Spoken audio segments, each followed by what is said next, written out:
Mesdames et messieurs, amis internautes de BL TV, bonjour. Vous êtes sur votre émission Une semaine avec le Béninois libéré avec ses rubriques habituelles. La revue hebdomadaire du quotidien Le Béninois libéré et la causerie débat qui met en lumière les informations traitées par le quotidien Le Béninois libéré à Cotonou comme dans le Septentrion. Akilou Yakoubou, vous êtes le directeur de publication du quotidien Le Béninois libéré, principal débatteur de cette émission. Akilou, bonjour. Bonjour Oscar. Comment est-ce que vous avez passé la première semaine de cette nouvelle année? Une première semaine, c'est une semaine de joie parce que les fêtes se sont bien passées. Donc on ne peut que remercier Dieu et souhaiter qu'il en soit ainsi et de mieux. D'accord, moi-même je l'ai merveilleusement très bien passé. Chers amis internautes, on va suivre à présent la revue hebdomadaire du quotidien Le Béninois libéré avec Vion Justin Adané. Justin, bonjour, comment se passe la nouvelle année?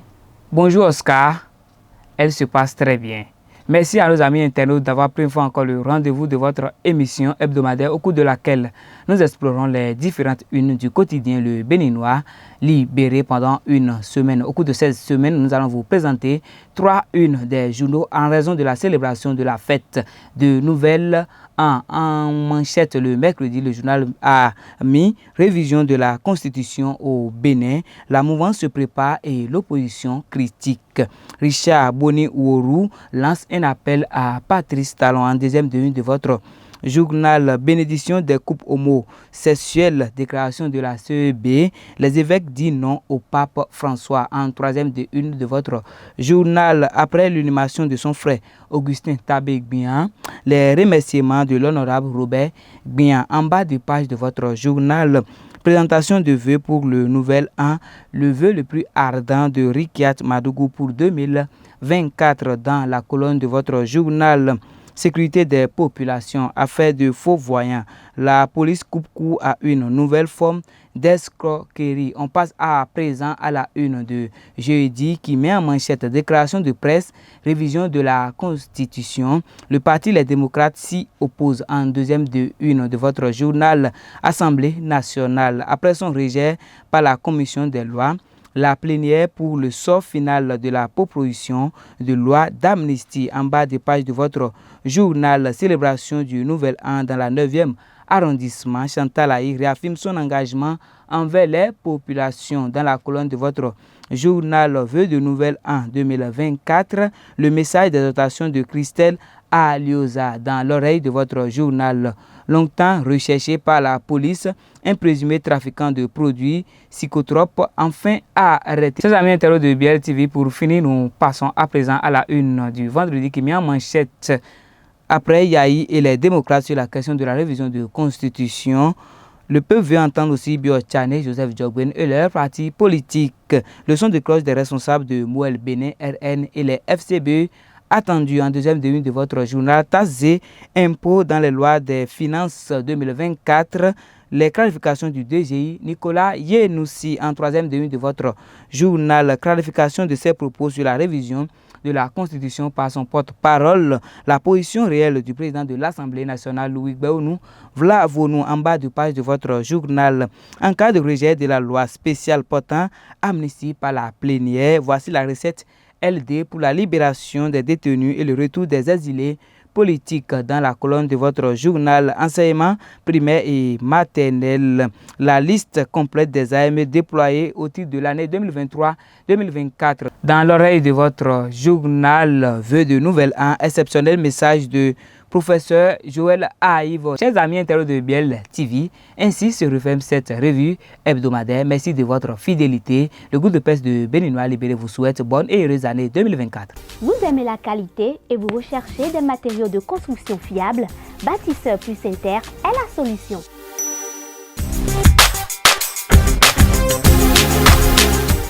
Bâtisseur plus Inter importe tout ce dont vous avez besoin en carrelage, en luminaire, en sanitaire, en robinetterie, en ameublement et en plomberie.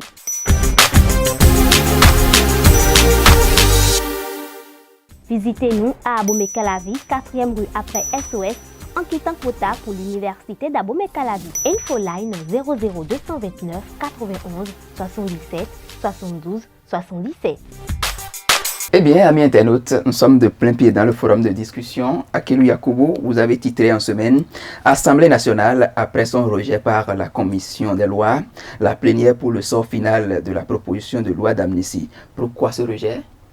Bon, il n'y a pas eu de surprise, hein. Tout le monde s'attendait. Je pense que même ceux qui ont déposé cette proposition de loi s'attendaient déjà à ce sort-là.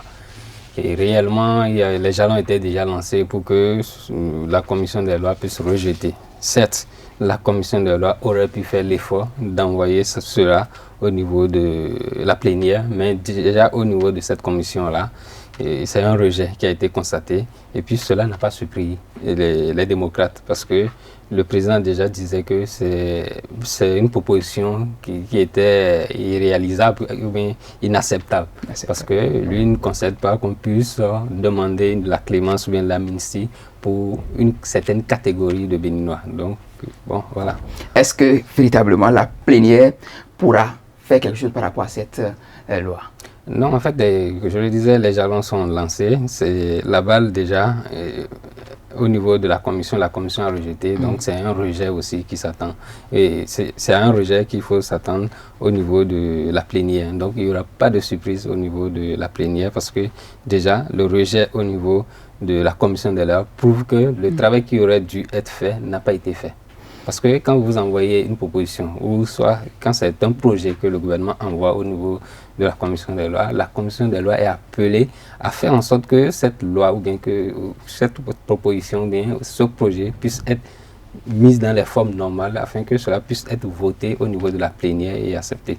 Mais malheureusement ici, la commission n'a pas cru devoir aller au-delà des enjeux ou bien au-delà des humeurs, des groupes, des différents groupes. Et puis, bon, la mouvance a rejeté carrément à vous entendre, cette proposition. Cette loi ne passera pas à la plénière?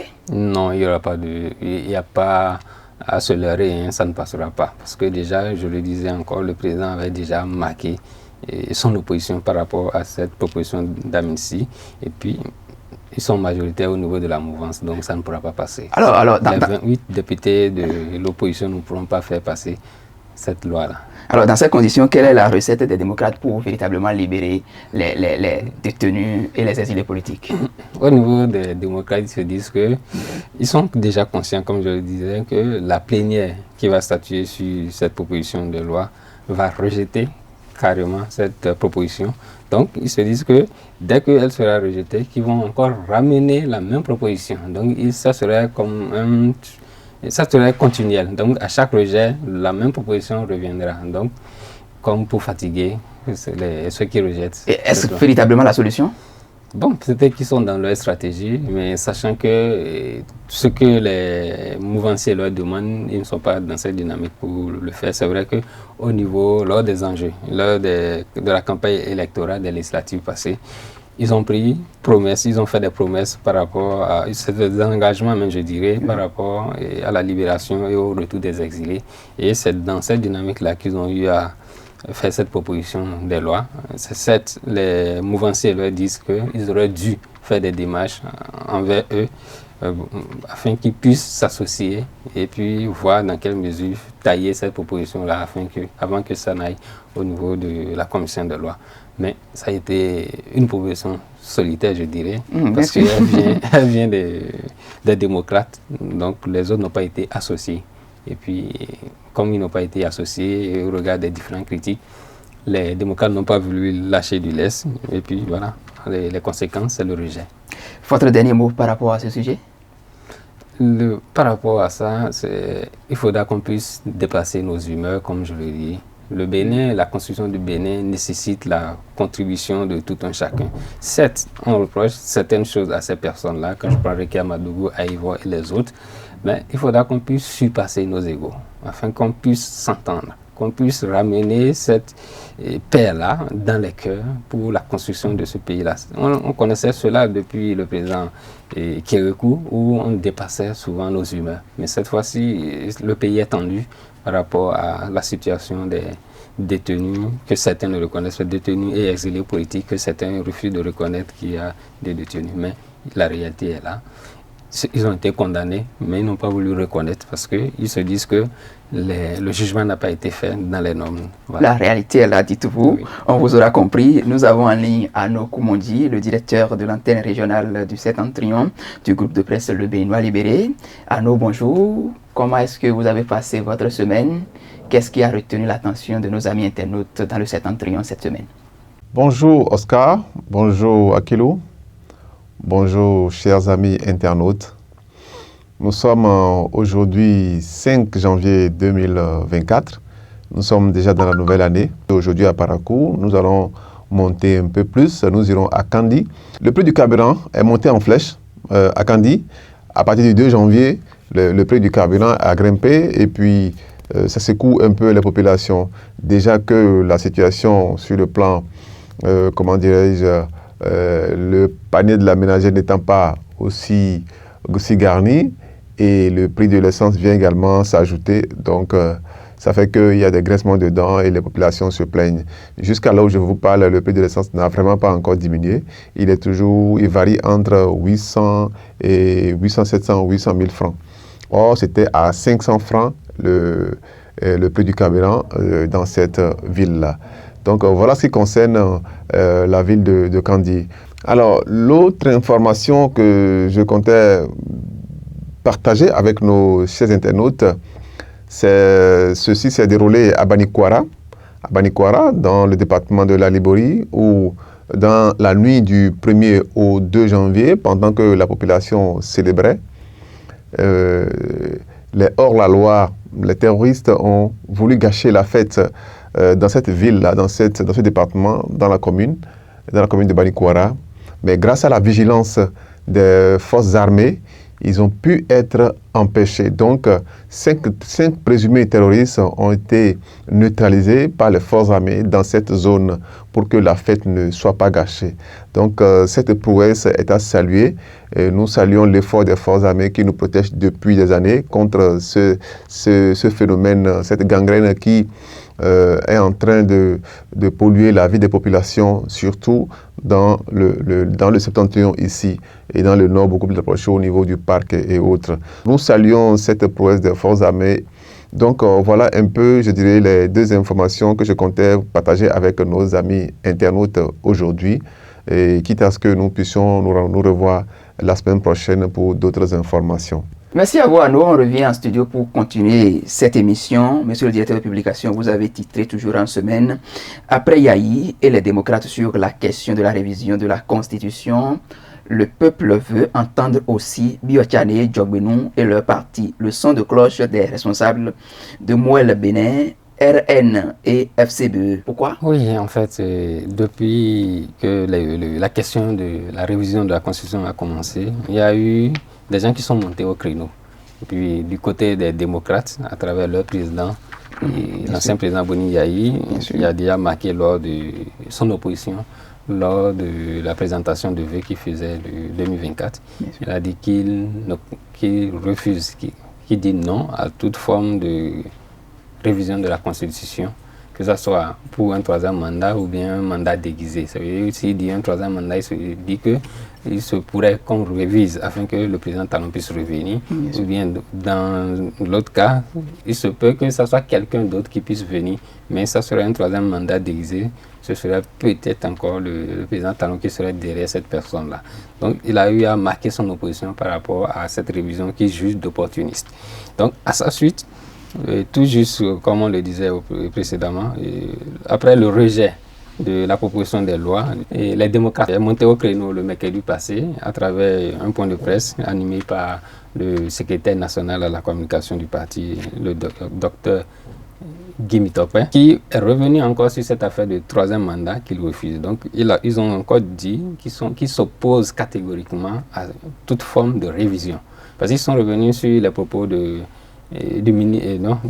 président de l'Assemblée nationale qui aurait dit, qui aurait parlé d'assemblée constituante pour pouvoir aller à une modification en profondeur de la Constitution. Au détour de la rencontre avec les présidents d'institutions. Voilà, qui s'est déroulée le 22 décembre passé. Donc, ils ont marqué à travers cette déclaration leur opposition.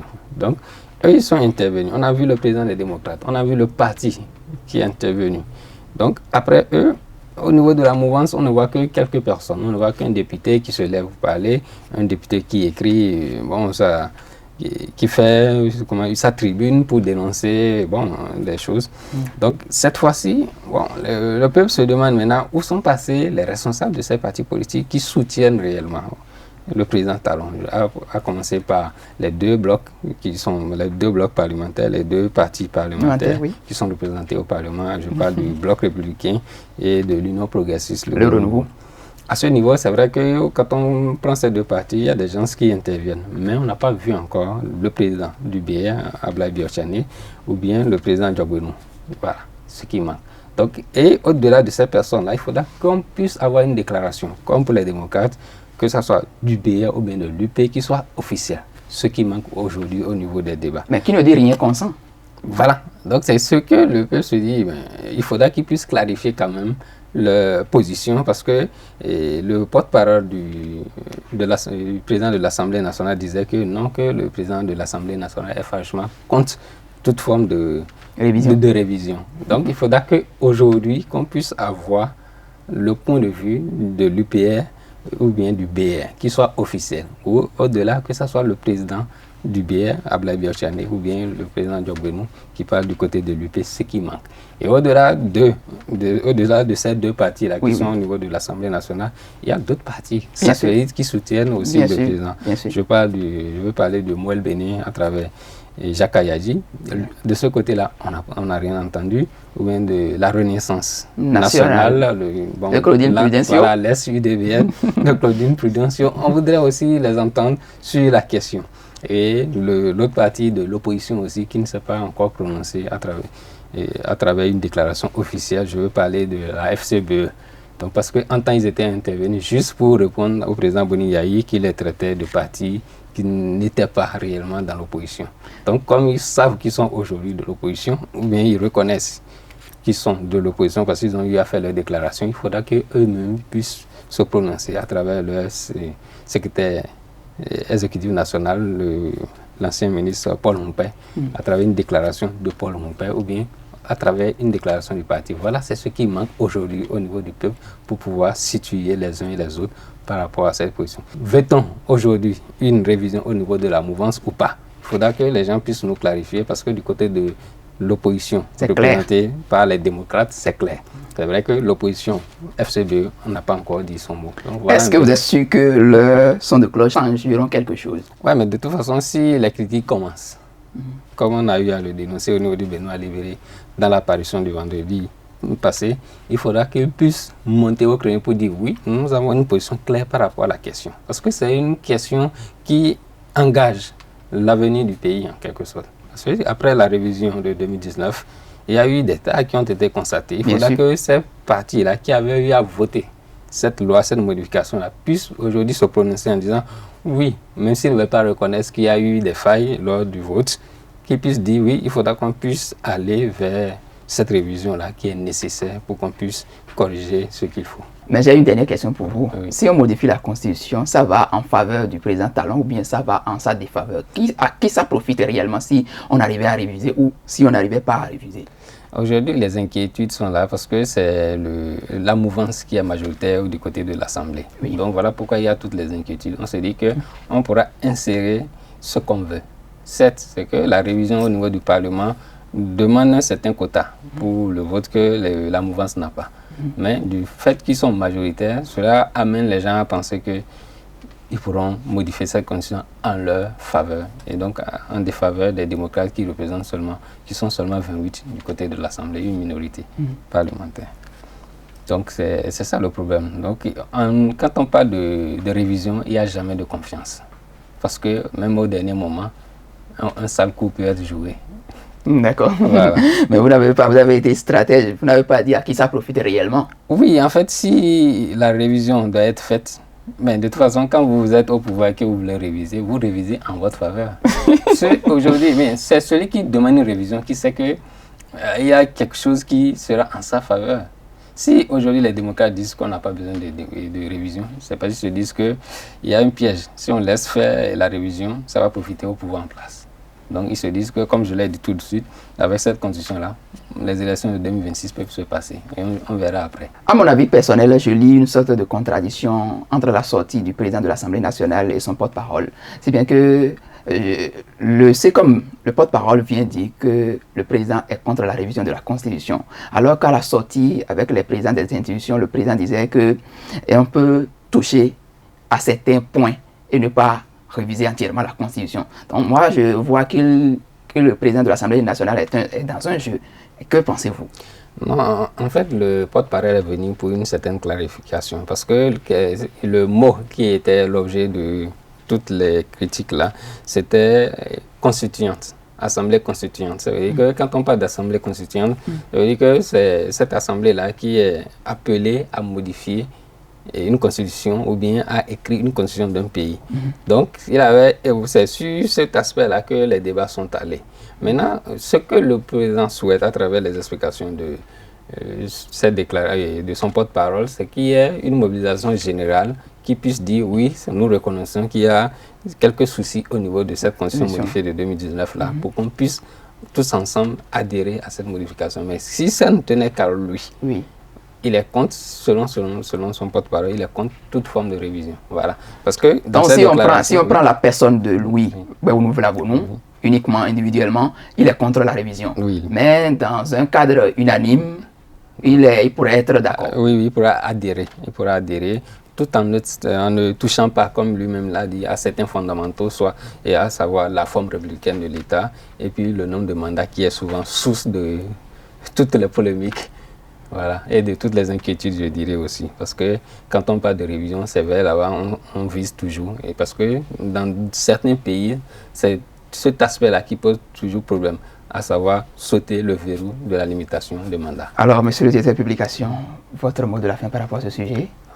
Bon, aujourd'hui, certes, la révision de la Constitution est toujours un débat qui suscite beaucoup de polémiques quand un président tire vers la fin de ses mandats. Bien sûr. Donc, je ne sais pas, il faudra qu'on puisse trouver peut-être un jour la formule pour pouvoir modifier une Constitution. C'est vrai que la Constitution modifiée, qui avait modifié de 2019, posait déjà certains problèmes puisqu'elle a été votée nuitamment. Et puis, bon, on s'est réveillé et puis on nous a dit la Constitution a été modifiée par une assemblée où tout le monde a adhéré en même temps. Aujourd'hui, on voit les problèmes parce qu'il y a des tas que cette Constitution-là pose. Et puis, bon, aujourd'hui, il faudra qu'on puisse faire quelque chose. Maintenant, est-ce le bon moment? C'est ça qu'il faudra qu'on puisse savoir. De toute façon, avec cette Constitution qui est là, on pourra quand même passer faire les élections de 2026 parce qu'on a eu déjà fait 2021, donc on saura gérer. Et comme les Américains, ils ont toujours eu des amendements. Certes, il y a souvent des problèmes, mais c'est devenu un fétiche. On dit bon, c'est un fétiche, on ne touche pas, on va gérer. On pourra gérer aussi, je pense bien. Merci beaucoup. Mesdames et messieurs, amis internautes de BLTV, ce sera tout pour cette émission. Merci d'avoir été des nôtres. Merci de prendre le rendez-vous du prochain numéro. Bye bye.